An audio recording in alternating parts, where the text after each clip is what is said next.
नमस्ते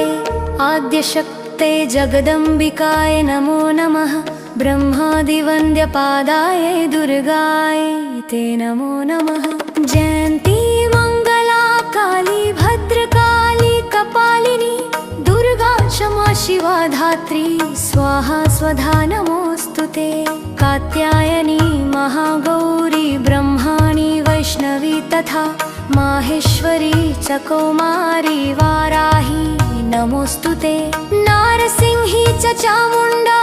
इन्द्राणी वरुणानना याम्ये कौबेरी च तथा अग्नी नमोऽस्तुते शारदा नारदाम्बा च पुष्करे च सरस्वती त्रिपुरा कामरूपा च कामाख्या नमोऽस्तुते।